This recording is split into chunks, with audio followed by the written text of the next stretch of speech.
You've been there, pinned down behind a concrete wall, screen pulsing red, the sound of your own heartbeat thumping in your ears. You wait. 3, 2, 1. And then the screen clears. You're magically healed, ready to jump back into the fight. Or maybe you've frantically scrolled through an inventory looking for that last healing potion while a giant dragon breathes down your neck. How we survive in video games, how we measure life and death, is something we almost take for granted.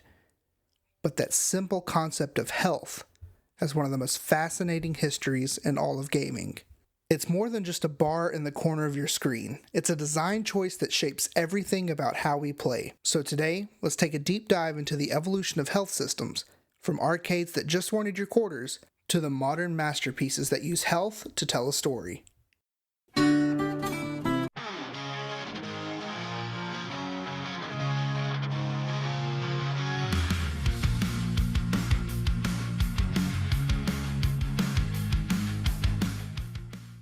Our story begins, like so many things in gaming, in the noisy, neon-lit arcades of the 70s and 80s. But the idea of health didn't start as a health bar, it started as lives. And that idea came from their older, clunkier cousins, pinball machines. In pinball, you had a limited number of balls. The goal wasn't to finish a story, but to rack up the highest score you could before you ran out. Early video games like Space Invaders and Pac-Man adopted this exact model. But this wasn't just a creative choice, it was a business decision. Games were designed to be just hard enough that you'd eventually lose all your lives, but just fun enough that you'd want to slide another quarter in to keep going. The game over screen was basically a sales pitch. Space Invaders in 1978 really popularized this. It gave you a few ships to try and get that high score. And fun fact, the iconic way the aliens speed up as you defeat them wasn't a planned feature. The old hardware just ran faster with fewer sprites on screen. The designer thought it was a cool challenge and left it in. Then Pac-Man perfected it in 1980.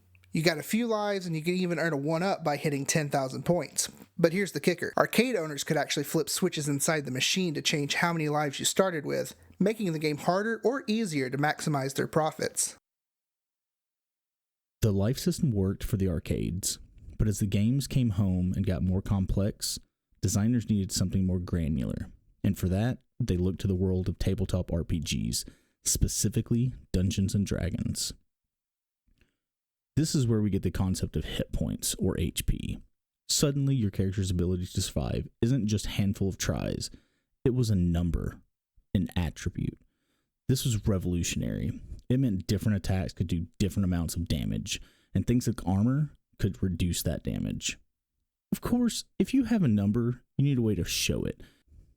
But no one did it better or more iconically than 1986's The Legend of Zelda.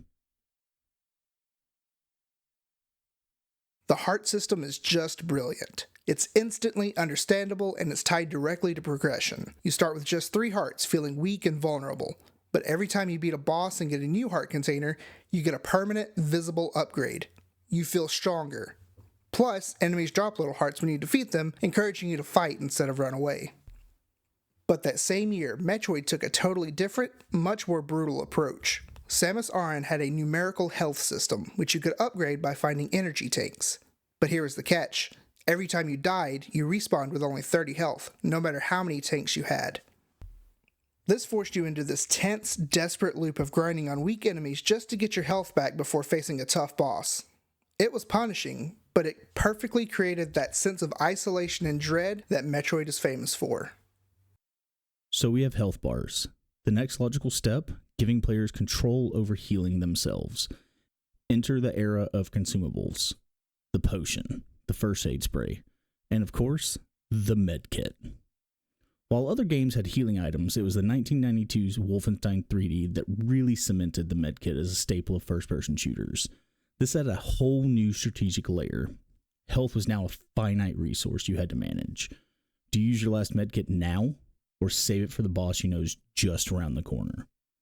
This philosophy became the absolute bedrock of the survival horror genre, and the master of this was, and still is,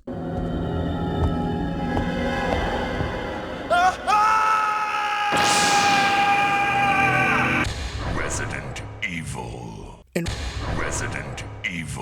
Healing items aren't just rare, they take up precious space in your tiny inventory. Do you carry an extra green herb or more shotgun shells? It's agonizing. The game even hides your exact health, giving you this vague ECG monitor that just says fine, caution, or the dreaded danger. The scarcity is what makes this game so terrifying. It's not just the zombies, it's the fear of running out of everything. The medkit system was king for a long time, but it had a big problem. Something designers called the unwinnable state. You'd hit a checkpoint right before a huge fight, but you only had a sliver of health and no healing items. You're stuck. Your only option is to restart the whole level. It was incredibly frustrating, and the solution to this problem would change action games forever. That solution came in 2001 with Halo.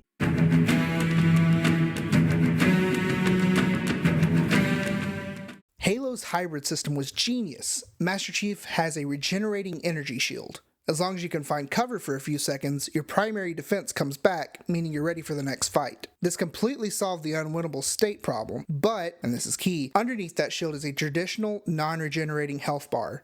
If your shields go down and you keep taking hits, that damage is permanent until you find a med kit. It was the perfect balance of forgiving, fast-paced action, and long-term consequences. But the industry wasn't done. In 2005, Call of Duty 2 took this idea and pushed it to its logical conclusion. Full automatic health regeneration. No more medkits, no more health bars. Just get shot, hide behind a wall, wait for the screen to stop looking like you've smeared jam on it, and you're back to 100%. This allowed for that relentless, forward-moving, cinematic pacing that the series is known for. Designers could balance every single firefight, knowing that the player would always start at full health. Of course, this was hugely controversial. Critics said it lowered the stakes and created a repetitive loop of shoot, hide, wait, repeat. Whether it dumbed down shooters is still debated today, but there's no denying it completely changed the landscape of the genre. After the regenerative revolution, developers started looking for a middle ground, leading to some really cool hybrid systems. You had games like Resistance: Fall of Man with segmented health bars. Your health would regenerate, but only up to the end of the current block. To get back to full, you still needed a health pack. Then you have the favorite of many, aggressive healing. This completely flips the hide and wait model on its head. In From Software's Bloodborne, when you take damage, you have a small window to attack an enemy and literally earn your health back. It teaches you that the best defense is a relentless offense. And then there's Doom 2016, which has built its entire combat philosophy around this. The Glory Kill system has you performing brutal melee finishers on staggered demons, which causes them to explode into a fountain of health pickups. The solution of being low on health isn't to run away. It's to run towards the nearest demon and rip and tear until you feel better. It's glorious. We've gone from lives to bars to regeneration. But the final step in this evolution is when health stops being just a mechanic and starts becoming part of the story itself. This is often done with something called diegetic UI, which is a fancy way of saying that the interface is actually part of the game world. And there's no better example of this than 2008's Dead Space. There is no HUD in Dead Space, no health bar in the corner. Instead, your health is that glowing tube on the spine of Isaac Clarke's suit. To see how you're doing, you have to look at your character. This keeps you completely immersed into the terrifying, claustrophobic hallways of the USG Ishimura. Even opening your inventory doesn't pause the game. It just brings up a hologram in front of Isaac, leaving you completely vulnerable. And finally, you have games that use the very act of healing to reinforce their themes.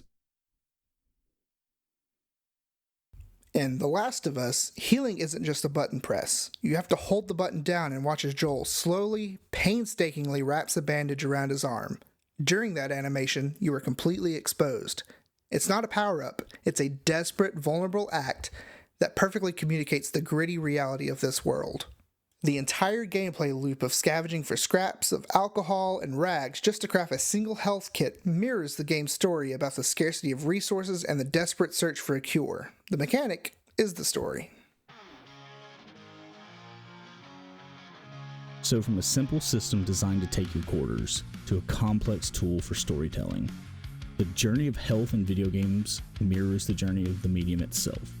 It's a story of growing sophistication, of designers learning to use every tool at their disposal to create an experience. Today, we see a mix of all of these ideas. Hybrid systems like the Estus Flask from the Soul series that refills at checkpoints and have a brilliant balance. And thankfully, we're seeing more accessibility options that let players tailor these systems to their own likings. So the next time you play a game, take a second look at how it handles your health. It's not just a bar or a number, it's the game's fundamental rule for failure. And it tells you everything you need to know about the kind of journey you're about to go on. I, for one, am going to start judging my games on this vital sign. Thanks for watching.